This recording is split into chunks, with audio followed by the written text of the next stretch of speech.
Our freedom of speech is protected by the First Amendment. There's a reason it's the First Amendment, and it's because it's the most important. Speech that makes you uncomfortable, speech that makes you your skin crawl, is still protected. Saying hateful things about a group of people is still protected. You might not like it. I don't like it. I don't like when people say heinous stuff, but it's their right to say it. That's why the First Amendment is there. The First Amendment doesn't do any heavy lifting when you're saying uncontroversial things. It's there to protect people who may ruffle feathers. And this ridiculous Anti-Semitism Awareness Act, many of which believe it will make it at some point illegal to talk about the New Testament, is one of the most heinous attacks on freedom of speech in this country. And everybody that voted for it, by the way, 186 Republicans voted yay on this, more than the Democrats. 133 of them voted yes. 319 people voted yes against a bill that directly infringes your First Amendment right. I'm going to talk about the bill. I'm going to talk about the reaction. This whole thing is absolutely ridiculous. On a lighter note, Mother's Day is coming up. I think it's next weekend. Coffee Brand Coffee, we sell out of our Mother's Day gift boxes every year.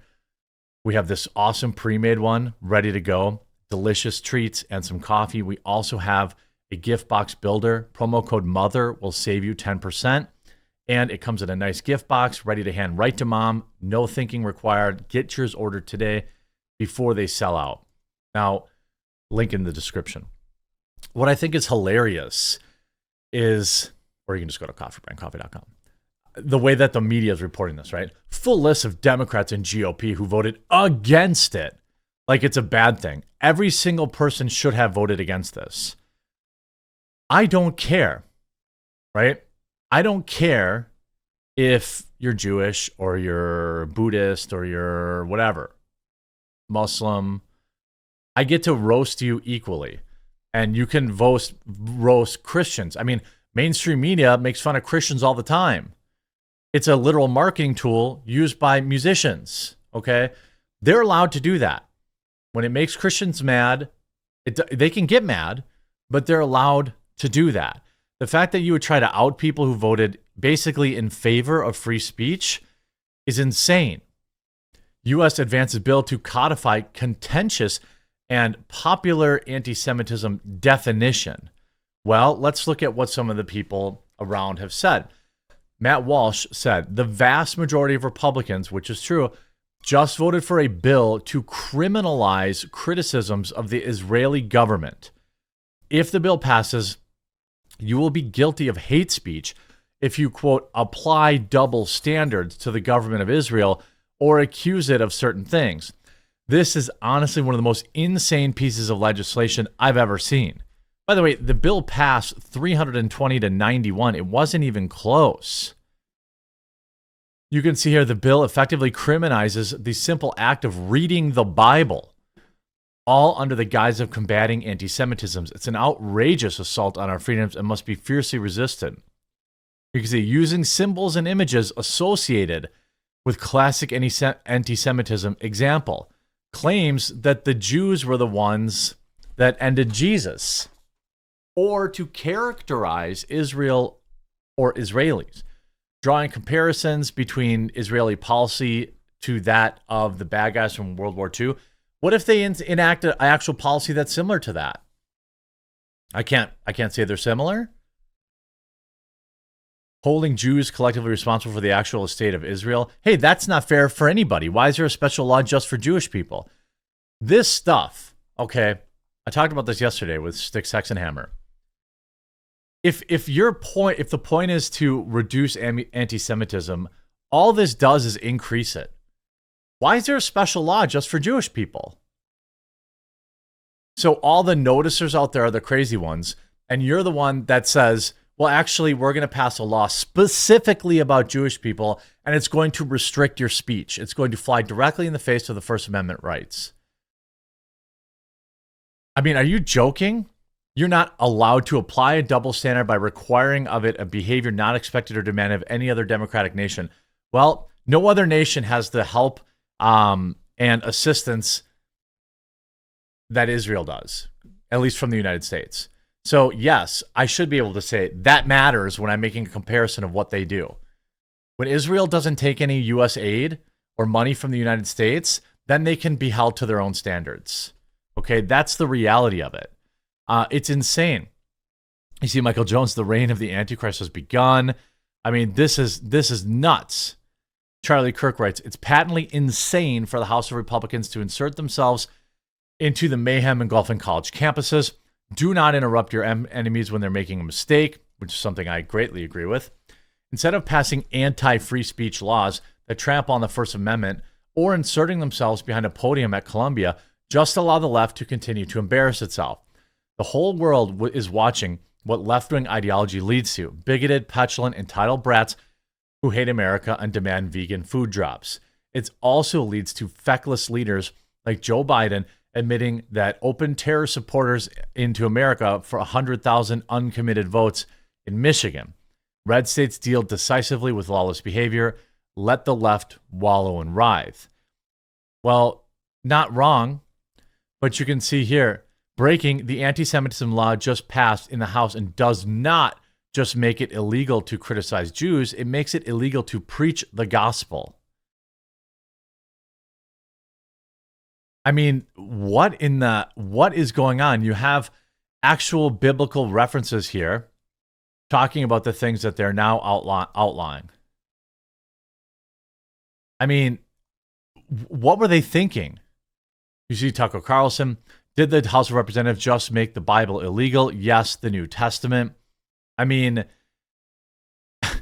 Glenn Greenwald, a major reason for fixating on the protests of unarmed students is to distract from the horrors and atrocities of the Biden-funded Israeli war in Gaza.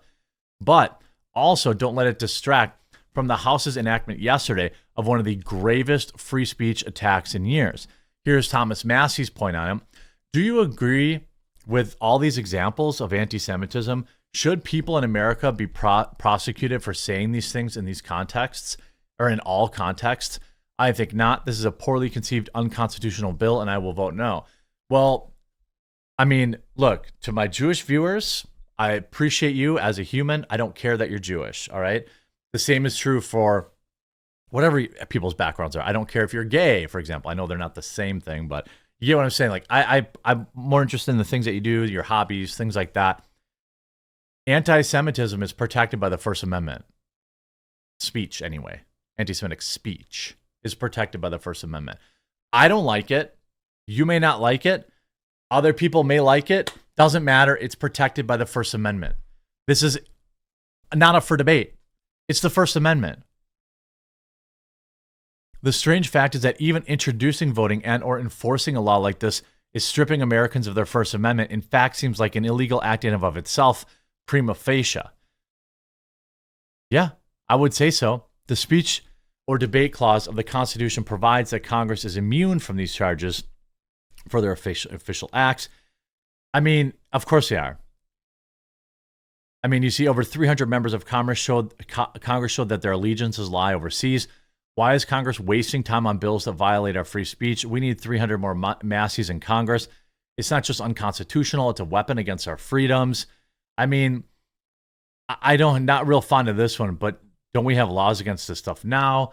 Yeah, I mean, if you call for someone to be deleted from the planet, you know, that is a crime. Unless you're a female Twitch streamer, I suppose, then it's not. I don't care. I never think about Israel. I don't, other than when my government is sending tax dollars over there. They're really just funding their own money, buying their own weapons, and then giving them over there. But this is, I mean, the idea that you see the bills moving forward when criticism of Israel and it's and when it crosses over into anti-Semitism have been in the spotlight. I don't care. Anti-Semitic speech is protected. Again, my detractors, like people who are dumb, will say, "Oh, there you go. No." I'm saying anti-white speech is protected. Anti-black speech is protected. Anti-Jewish speech is protected. By the way, where were all the bills rolling out about anti-white, or anti, like fry 'em like bacon stuff and the cops kind of stuff No other group has received any kind of rush to codifying laws other than Jewish people. So what do you think people are going to think? Again, I'm not like a noticer. I don't think about this stuff. But what do you think people who are will? I mean, what how will you deny that you're giving extremely special treatment to one group of people over everyone else? I don't like these stupid communist LARPers, but they have a First Amendment right to say whatever they want. And you see here, opponents of the IHRA definition in Congress include New York Representative Jerry Nadler. Speech that is critical of Israel alone does not constitute unlawful discrimination. The Associated Press quoted Nadler as saying during a hearing on Tuesday, by encompassing purely political speech about Israel into Title VI's ambit, the bill sweeps too broadly. And if you need to look at Title VI, which is also something worth discussing, this is a federal law that prohibits discrimination based on race, color, or national origin and activities, blah, blah, blah, blah, blah. We all know like how this is actually applied, how this is actually applied, how this works. I mean, we basically have Title VI now, but it's just for everybody else, for anybody who's not white. This is a direct attack on free speech. The fact that it passed the House is an embarrassment. If this this cannot be signed into law. Good luck enforcing this. Like literally good luck ever enforcing this. You can't, this is unenforceable. You can't enforce this. It's absolute nonsense. And the fact that Republicans and Democrats voted for it is a disgrace. Don't forget your Mother's Day gift box, coffeebrandcoffee.com. We'll talk to you again real soon.